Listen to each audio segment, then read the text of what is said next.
सरकार भारतीय जनता पार्टी और नरेंद्र मोदी जी या उनके एनडीए के मुख्यमंत्री ही देश की रक्षा करेंगे? बाकी सारे मुख्यमंत्रियों को क्यों नहीं बुलाया गया इतनी महत्वपूर्ण बात के लिए?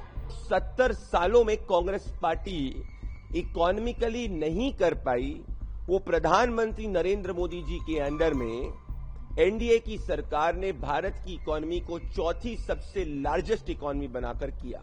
आम जनता की माली हालत, आर्थिक स्थिति अच्छी न हो तो आपकी इकोनॉमी बहुत बड़ी हो जाए तो जनता तो परेशान है महंगाई से। सबसे बड़ी अर्थव्यवस्था बन गया है, जापान को पीछे छोड़ दिया है।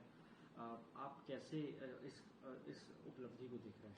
देखिए, ऐसा है कि भारत तो चौथी बड़ी अर्थव्यवस्था बन गई, इसमें कोई उपलब्धि नहीं है। उपलब्धि तब होती है जब आम आदमी की इनकम बढ़ती है।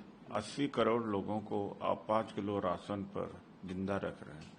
आप उनका भी धन इंक्लूड कर रहे हैं जो इस देश के बड़े बड़े पूंजीपति हैं, अडानी, अंबानी या 150 जो घराने हैं। तो जब तक आम जनता की माली हालत, आर्थिक स्थिति अच्छी न हो तो आपकी इकोनॉमी बहुत बड़ी हो जाए तो जनता तो परेशान है महंगाई से। जनता की क्रय शक्ति है नहीं, इंडस्ट्रियल प्रोडक्शन हमारा डाउन है, एक्सपोर्ट डाउन है, हमारा सर्विस सेक्टर भी नीचे आ रहा है। ये जो एग्रीकल्चर सेक्टर है, ट्रेडिशनल है, ये अपना परफॉर्म करता रहता है। और इंफ्रास्ट्रक्चर आप बना रहे हैं, भारी करप्शन है उसमें, और उसको फिर से इंफ्रास्ट्रक्चर तैयार करने के लिए पैसा डाला जाएगा। तो जो ये कहा जा रहा है वो एक अलग बात है।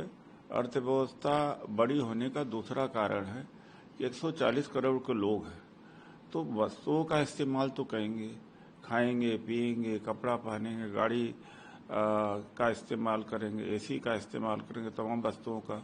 तो कंज्यूमर, हमारा तो कंज्यूमर बेस्ड देश है, तो स्वाभाविक था, होता आ रहा है।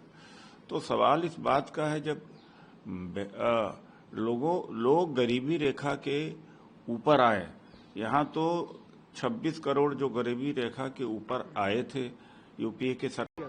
किस तरह से देखते हैं? नीति आयोग को बताना चाहिए कि किस जगह पर हम तीसरी अर्थव्यवस्था बने हैं, दूसरी बने हैं या चौथी बने हैं। पर कैपिटा इनकम में हम पूरी दुनिया में 142 से 146वें नंबर पे हैं, यानी भारत गरीब मुल्क है। भारत की अर्थव्यवस्था पर कैपिटा इनकम के हिसाब से 142 से 146वें पायदान पर है। हम जिस जगह पर तीसरी अर्थव्यवस्था बन रहे हैं उसमें 70 से 80% तो अडानी, अंबानी के लोगों की कमाई है। आम आदमी को क्या फायदा मिल रहा है, ये नीति आयोग को जरूर बताना चाहिए। हमारे यहाँ बेरोजगारी बढ़ रही है, महंगाई बढ़ रही है, प्रोडक्शन घट रहा है, और आप कह रहे हैं कि हम दूसरी बन रहे हैं, तीसरी बन रहे हैं। मजाक बना दिया है भारत की जनता पार्टी ने इस सरकार का अर्थव्यवस्था का। अर्थव्यवस्था बहुत डिप्रेशन में है, लोग बेरोजगार हैं, लोग कमाई की उम्मीद छोड़ चुके हैं। एक और बड़ा अहम सवाल है, प्रधानमंत्री नरेंद्र मोदी एनडीए के मुख्यमंत्री। प्रधानमंत्री सिर्फ एनडीए के मुख्यमंत्रियों की बैठक बुला रहे हैं, ये अपने आप में बहुत दुर्भाग्य का विषय है, सोचनीय विषय है। क्या सरकार भारतीय जनता पार्टी और नरेंद्र मोदी जी या उनके एनडीए के मुख्यमंत्री ही देश की रक्षा करेंगे? बाकी सारे मुख्यमंत्रियों को क्यों नहीं बुलाया गया इतनी महत्वपूर्ण बात के लिए? भारत चौथी सबसे लार्जेस्ट इकोनॉमी बन चुका है। प्रधानमंत्री नरेंद्र मोदी जी के विजन के हिसाब से पिछले 11 सालों के अंदर देश की अर्थव्यवस्था हर इकोनॉमिक पैरामीटर के साथ में मजबूत हो चुकी है, और जहां एक ग्लोबल क्लाइमेट ऑफ अनसर्टेनिटी है उसमें भारत एक शाइनिंग स्पॉट के रूप में इमर्ज हुआ है।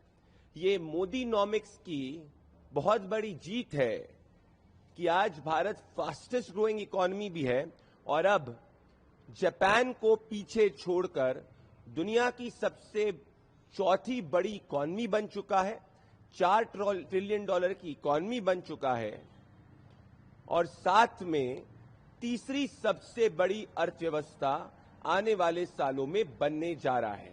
ये विकसित भारत 2047 की तरफ बढ़ते हुए कदम है।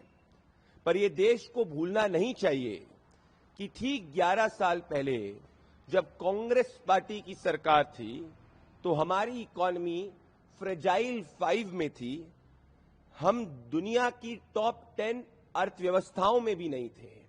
मतलब जो 70 सालों में कांग्रेस पार्टी इकोनॉमिकली नहीं कर पाई, वो प्रधानमंत्री नरेंद्र मोदी जी के अंडर में एनडीए की सरकार ने भारत की इकोनॉमी को चौथी सबसे लार्जेस्ट इकोनॉमी बनाकर किया। आज का दिन सभी एंटरप्रेन्योर्स के लिए और स्मॉल और मीडियम एंटरप्राइज के लिए भी बड़ा दिन है, क्योंकि सबसे बड़े भागीदार इस इकोनॉमी में स्मॉल एंड मीडियम एंटरप्राइज, गरीब वर्ग, महिलाएं और एंटरप्रेन्योर्स रहे हैं। जो एक पूरी बड़ी लॉबी थी जो हिंदुस्तान की ग्रोथ स्टोरी को एक ग्लोबल क्लाइमेट ऑफ अनसर्टेनिटी में डीरेल करना चाहती थी पिछले कुछ दिनों में, आज उनके मुंह में भी करारा तमाचा मिला है। It's a victory of and it's a symbol of and it's a reflection of Modinomics, which is about strong economic fundamentals and which has made India the 4th largest economy, overtaking Japan, and in the next few years, India will be the 3rd largest economy. India has gone away from the days of the Congress party when India was a fragile 5 economy.